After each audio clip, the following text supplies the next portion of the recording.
Hi అండి, నేను మీ Chandrakala. Welcome to Chandrakala maths world. మనం ఇంతకుముందు క్లాస్లో మ్యాథమెటికల్ సింబల్స్ అని కొన్ని నేర్చుకున్నాము. అయితే ఆల్జిబ్రా సింబల్స్ ఇప్పుడు కొన్ని చూద్దామండి. ఆల్జిబ్రా సింబల్స్ ఏమేమి ఉన్నాయి చూడండి. ఈ సింబల్ని ఈక్వల్ బై డెఫినేషన్ అంటాం అన్నమాట. మామూలుగా ఈక్వల్ టు తెలుసు, ఈక్వలెన్స్ తెలుసు, ఇది ఈక్వలెన్స్ అనమాట. అలాగే కాంగ్రుయెన్స్ చెప్పుకున్నాం ఇంతకుముందు. అలాగే ఈక్వల్ బై డెఫినేషన్ అనేది ఈ సింబల్ అనమాట.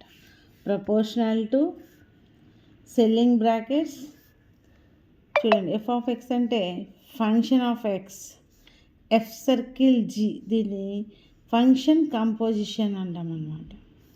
చూడండి, ఈ బ్రాకెట్స్ యూజ్ చేసి ఏ కమా బి రాస్తే దీన్ని క్లోజ్డ్ ఇంటర్వెల్ అంటాం అన్నమాట. ఇదేమో డిస్క్రిమినెంట్, ఇదేమో సమ్మేషన్, దీన్నేమో యూలర్స్ నంబర్ అంటాం. యూలర్స్ నెంబర్ వచ్చి 2.7182 and so on. Next gamma, Euler's constant. ఈ యూలర్స్ కాన్స్టెంట్ వాల్యూ ఎంత అంటే 0.5772. నెక్స్ట్ ఇన్ఫినిటీ, నెక్స్ట్ పై, ఇదేమో సెట్ బ్రాస్ అన్నమాట.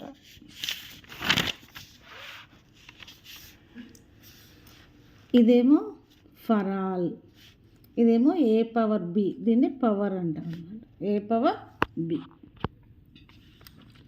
నెక్స్ట్ ఇదేమో స్క్వేర్ రూట్, ఇదేమో క్యూబ్ రూట్ అనమాట. ఇదేమో ఇన్నర్ ప్రోడక్ట్ అంటాం. Inner product x comma y inner product. దీన్నేమో డిటర్మినెంట్ అంటాం. మోడ్లెస్ ఆఫ్ ఏ అంటాం, దీన్ని డిటర్మినెంట్ అంటాం అనమాట. ఏ పవర్ టీ, దీన్ని ఏ ట్రాన్స్పోజ్ అంటాం, matrix transpose. A inverse, matrix inverse. Next ఈ బ్రేసెస్ చూడండి కొంచెం డిఫరెంట్గా ఫ్లోర్ బ్రాకెట్స్ అంటాం అన్నమాట. ఏ కమా బి విత్ ఇలాంటి బ్రాకెట్స్, ఇవి ఓపెన్ ఇంటర్వెల్స్. ఇందాక మనం క్లోజ్ ఇంటర్వెల్స్ చూస్తాం కదా, అక్కడ ఇవి ఓపెన్ ఇంటర్వెల్స్ అనమాట. నెక్స్ట్ దేర్ ఎగ్జిస్ట్ అనమాట, బిలాంగ్స్ టు అన్నమాట.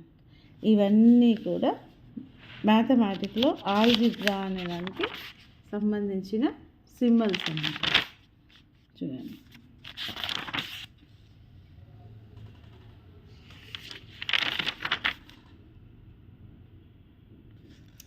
అలాగే ఇక్కడ క్యూబ్ రూట్ అన్నాం కదా, 4th రూట్ 5th రూట్ అని nth రూట్ అంటాం అనమాట. ఇది ఏమంటాం, nth రూట్. ఓకే, ఈ వీడియో కానీ మీకు నచ్చినట్లయితే లైక్ చేయండి, షేర్ చేయండి, సబ్స్క్రైబ్ చేసుకోండి. Thank you.